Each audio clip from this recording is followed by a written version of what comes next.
and sit down.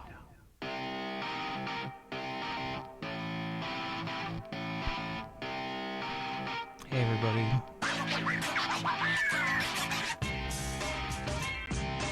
Hey everybody, this is Chris. How you doing? Trying some new intro music here. I don't know how effective it's going to be, but we'll try to integrate it more as we get things together. So my name's Chris, Combine Chris, at Combine Chris's Shootout Ranch. Specialize in combine derbies and how-to videos. So one of the things that I've been thinking about was to try to give some folks some context of what combine drivers think when they're in a derby. Okay, so first of all, I'm not a good combine driver because I haven't won one yet. I got second place, but it's just luck. Combine derbies do involve a lot of luck because you don't know what you'll hit and what you'll break. But there are some people who are good on strategy. I'm still learning strategy, and I think on this channel I can learn some strategy with you. So what I wanted to do was I wanted to show you a video and then walk you through it and what I was thinking at that point. And then we'll go from there. So what I'm going to do is I'm going to share the video of the this past year when I drove Nemesis.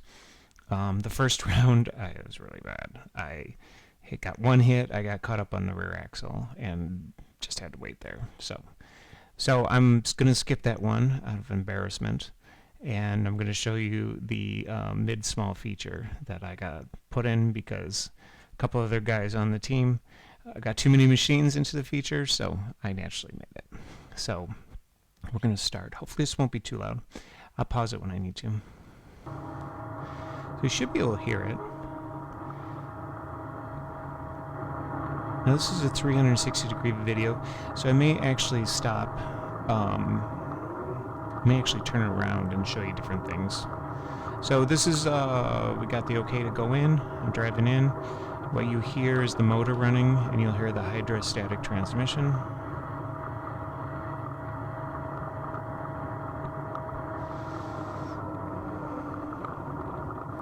What's interesting is I just put in some different oil, so the hydrostatic transmission was a little bit loud during this particular entry.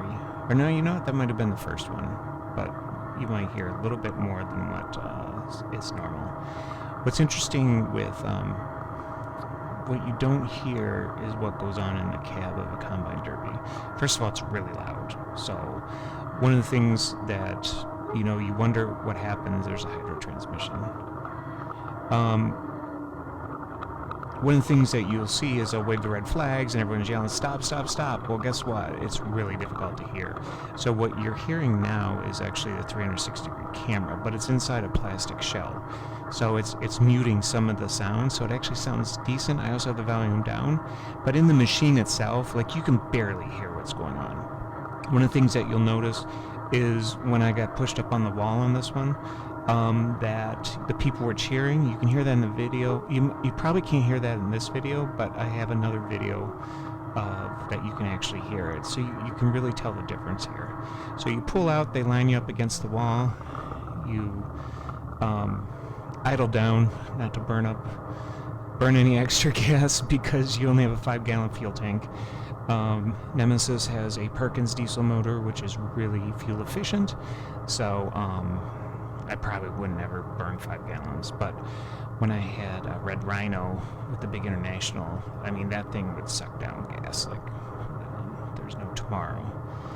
So what I'm going to do is I can actually pan this around. They're getting everyone lined up. I believe that we're waiting for somebody who broke down. So here's Jason. And what's interesting is I've got a John Deere 215 header on. I got this header in Fremont, Indiana. The guy flipped his combine cart on top of the header and permanently, irreparably damaged it. One of these dents, possibly that one, came from the combine cart. It's just interesting that, I have a John Deere head. Well, John Deere heads are really good heads. So if you can ever put one on, especially the 200 series, 215, 216, 218, 220, those are usually good ones. So let's take a look and see what's going on here. Actually, it doesn't look like I can hear. So we're just waiting. I might fast forward it a little bit. So we'll get a nice forward view here for you so you can see it. I could probably get it even for you, but I don't know how to do that. So I know it's a little bit twisted, but that's just because I'm on the desktop. If you view this on your mobile phone, you can get it to look straight easily. Alright, so let's go ahead and fast forward it. Okay, here we go.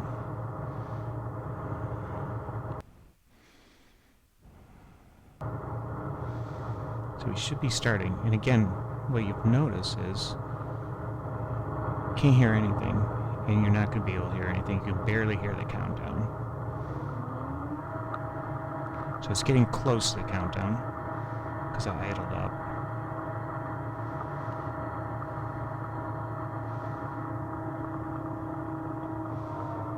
And I got the green, so we're off.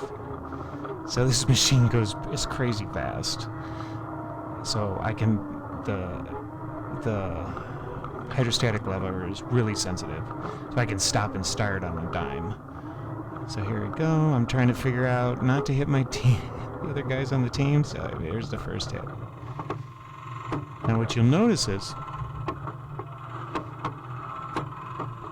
okay, so you hear that sound.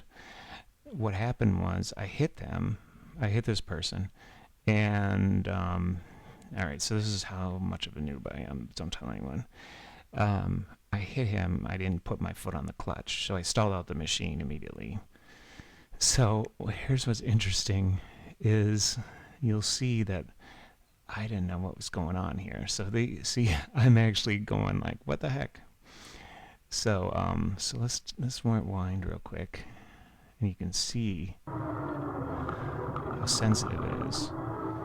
So see, and I am jerking it pretty fast. Now here I am trying to figure out where to hit. And I hit, you can hear the motor die out. That clicking sound is the fuel pump. And I'm thinking, what happened? Why did it just die? Because in all my other combines I've never pressed the clutch in. So this was the first time a machine's actually stalled on me. So let's go see what the action is here. And now I'm trying to figure out how to start it up. Again, it's start up. Because the the muffler is buried inside the engine compartment, I have to look at the exhaust to see when it starts up, and I can hear it too. Alright, so let's go get into the action. Could have hit him again.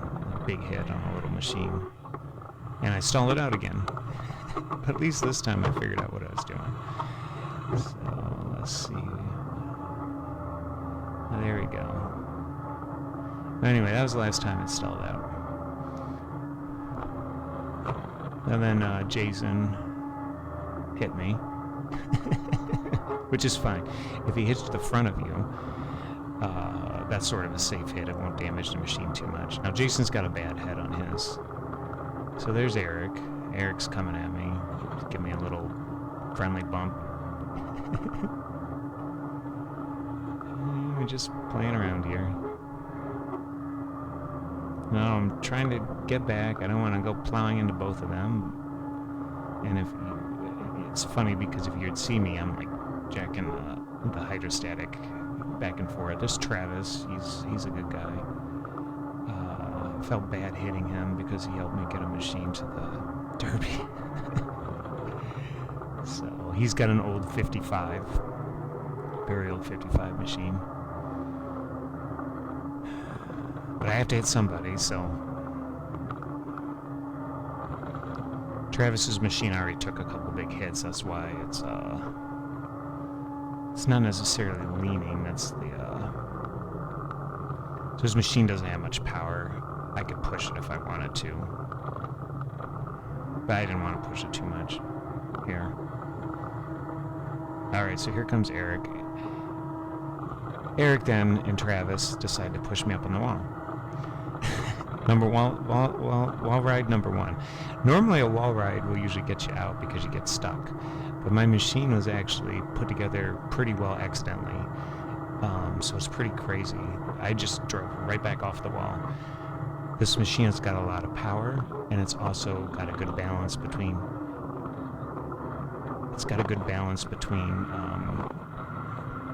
the header height and the rear, so that's why I was able to pull myself off the wall a couple times.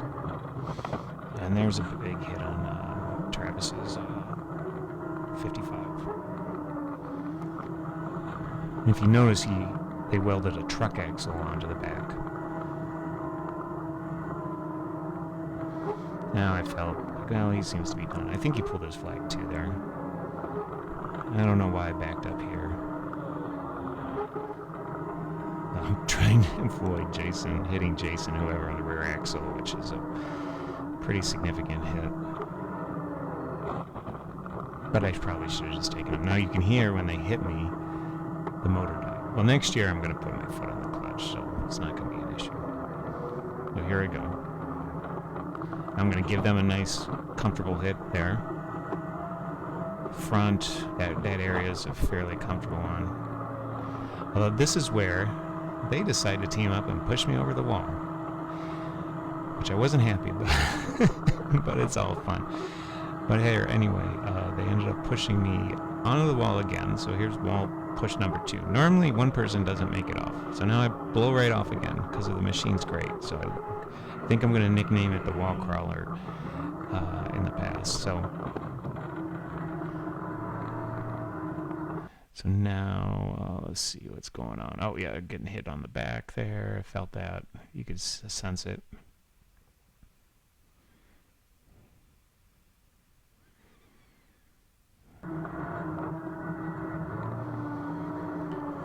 So I'm trying to figure out the strategy on how to avoid getting pushed. I need to somehow fix the brakes on this machine, which I think would help out a lot. A lot of combines don't have brakes, especially hydrostatic ones, because you don't need brakes. You can stop with the hydrostatic. So you can see it again. Oh, big hit there.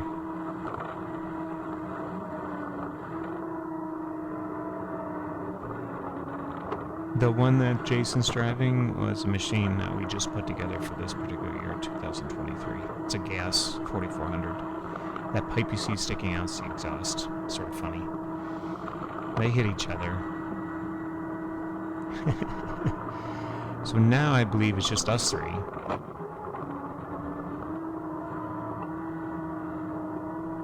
Oh, hold on. I don't think I got pushed out yet. Okay, hold on. I think I got pushed out of the, let me see here. I think I got pushed over the wall again. So let's see what's going on here. You see me really jerking at hydro. I shouldn't probably do that. I'll try to be a little more gentle next time. But it is very sensitive. The hydro is pretty good on it.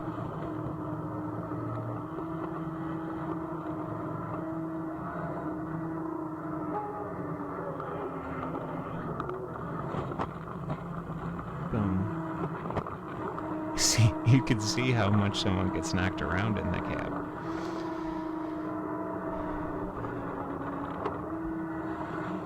I'm going to try to get the 360 cameras a little bit better stitched next year. So I think, yeah, this is where I get put up again.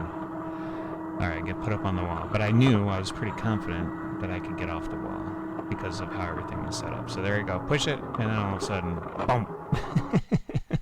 So what happened there was, the Massey Ferguson combines have a weight rack on the back axle, and we decided to keep it on. Well, it's got U-bolts that hang down on it. And so what I think happened was the U-bolts got caught up. Well, Massey Ferguson combines, especially 500 series, they have a weakness. That rear axle usually breaks off pretty quickly, and they're not held on by much. So what happened was got caught up. It just ripped the whole rear axle out. And at this point, I'm moving, but it's not moving very much. I already knew what happened because I felt the combine tilt. I knew that the machines had a flaw. So at this point, I have two options. One, I can continue to try to go. Or two, I can pull the flag. So what went through my mind was, I knew the rear axle was totally screwed up. And if I continue to do it, it'll rip itself completely off.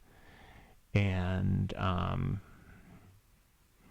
felt like, Jason and Eric knew what they were doing, so I might as well save my machine for the next year. So I decided to pull the flag.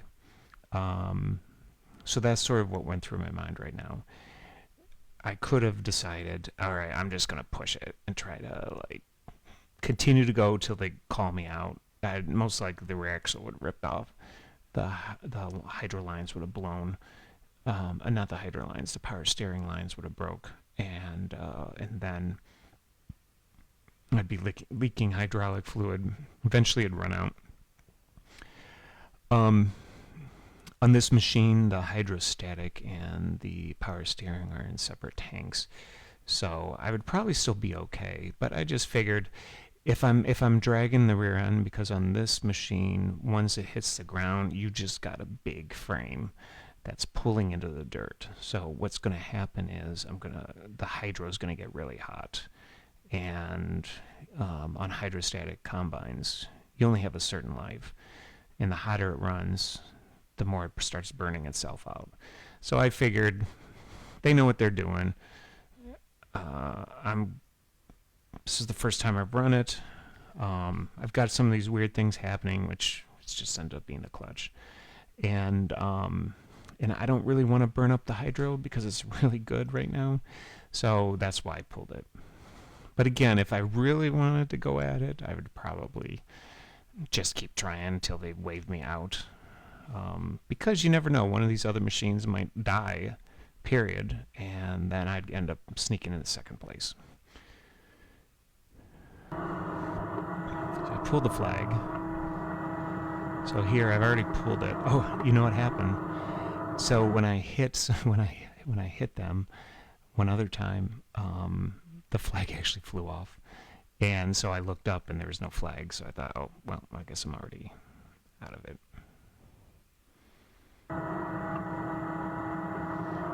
So anyway, what ends up happening, so here's where I look up and say, well, where'd the flag go? I don't know.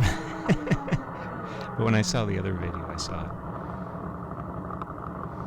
So then it's basically just battling back and forth, and it took a while before they pulled the flag. But I'll show you when they take the machine out. So what happened was,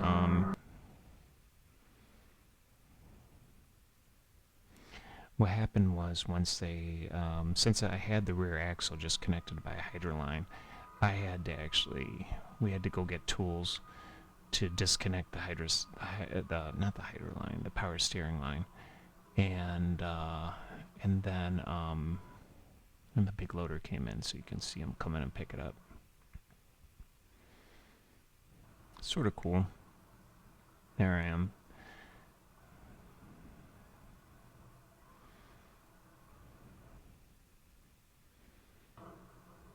Here comes the big loader. So it's, these things are pretty powerful. Again, the 360 stitching isn't very good. But most of the time, yeah, they can lift this up. This machine is like 13,000 pounds. So that loader's able to lift it up.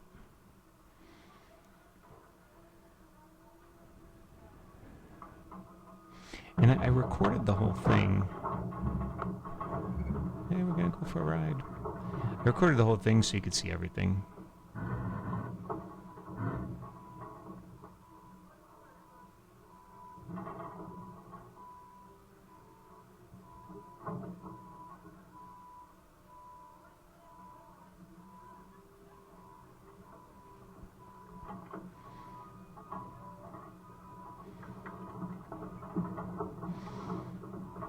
The guys are nice. Walking behind it. I guess we're getting that rear axle put on the forklift. Get it to be brought back.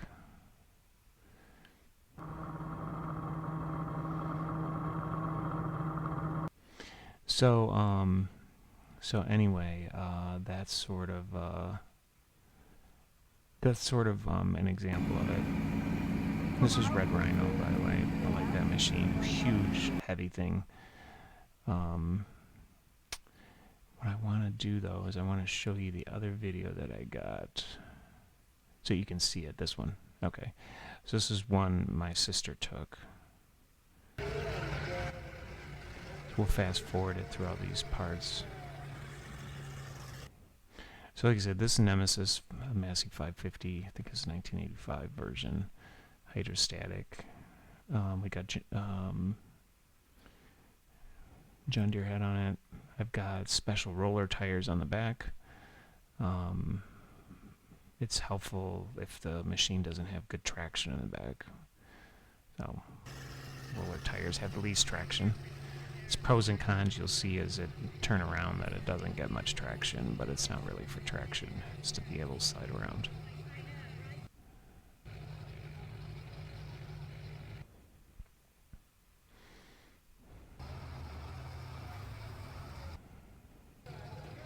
Alright, so here we go.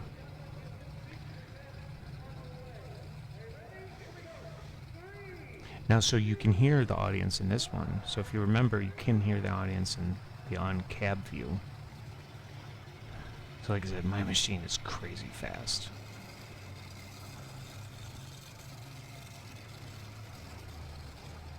You can see it has a hard time getting traction, but that's fine.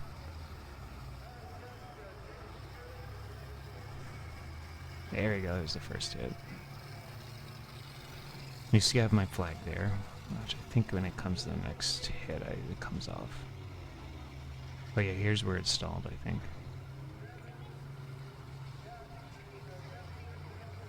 The other thing on these Masses is the back straw walkers. They're just attached by nothing, so it falls off pretty quickly. So yeah, the two flaws of the Massey machines are the rear axle, cheap connection, and the straw walker. Other than that, Massey Fergusons are pretty good derby machines. Alright, stalled out again. There we go, you can see the exhaust from the Perkins. Oh, there's my flag. So my flag fell off on that head. What you notice is, in the cab, the hits don't look that bad. But from the outside, since you're seeing the whole machine move, the hits are a little bit more dramatic. I see that my machine goes crazy fast. It's insane. Especially in reverse.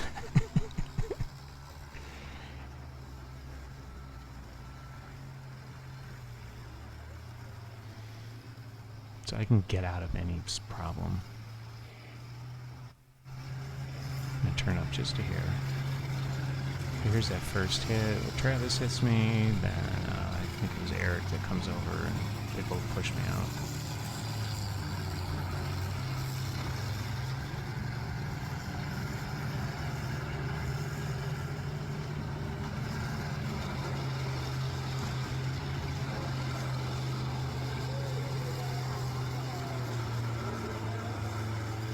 So at this point, you know, I can shift down and push them out, which I think I did. But when you shift, you risk the gamble of getting it locked up. So right now I'm in third gear, which is the highest gear, and I keep it in that for most of the event.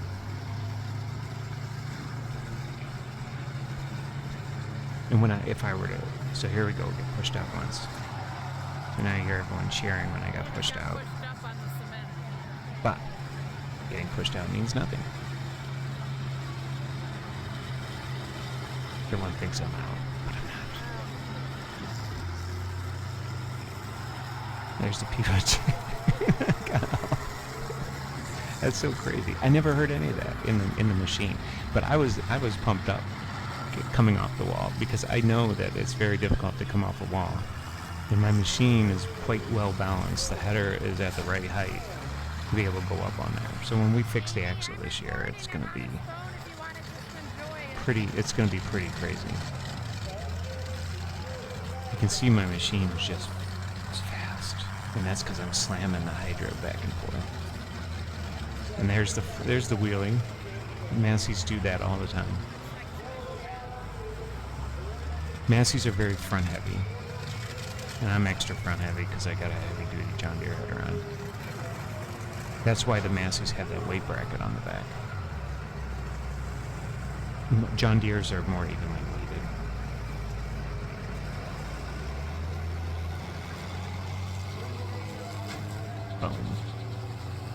There's that weight bracket. What you can see is underneath where it connects with U-bolts. So now what I probably should have done is just downshift it or something. Now if I had brakes, I could probably brake and turn sideways, but here you go, I get pushed up. And again, that's like, normally that's a catch up, but I just drive back off. People are cheering, so there we go. That's so cool. I had fun hearing that. That was a protective hit, but a significant one. Now you can see, if you see the rear axle, you can see it's a little loose now, so it's already started to pull out at this point. So it's already loose, but I didn't know that, because I really can't tell, because you can see it flopping around at this point.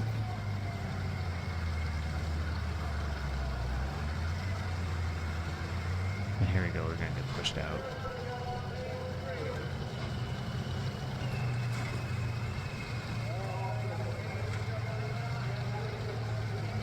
I'm going to try to fight this in the future more.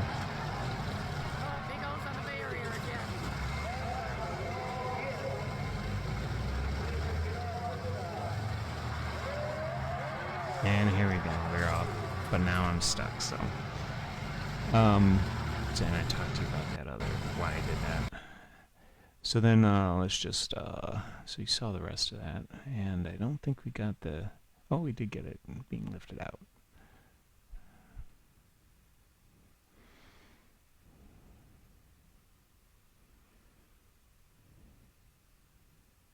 So what happened was, once we realized it was only held on by the power steering line, I ran and got some wrenches. Steve helped get it off. Steve's a really good guy. We do a lot of stuff. I'm just checking to see what actually happened. But overall, my machine's in pretty good shape. It looks like it's worse than it is, but you know, I basically preserved it, and it's ready to get back started.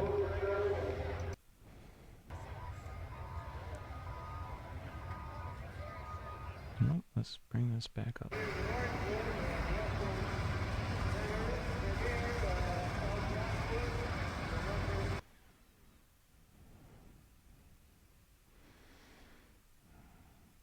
Anyway, let's pull this out so you can just see them hook it up. It's sort of neat when they have these big machines lifted up, big loaders.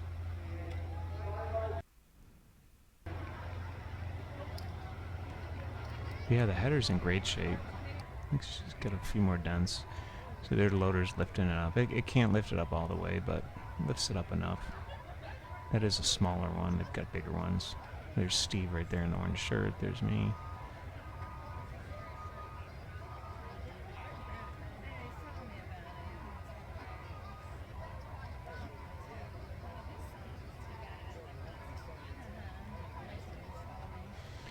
That's where it's at. Anyway, so that's sort of what goes through someone's mind when they're doing a combine derby. So I might do this. I might do some more videos with the other heat and with the ugly bird. That's sort of a wrap for this particular heat. So hopefully you enjoy it. Make sure, oh, don't forget, subscribe and press the little bell down there to be able to get notifications. All right, we'll see y'all.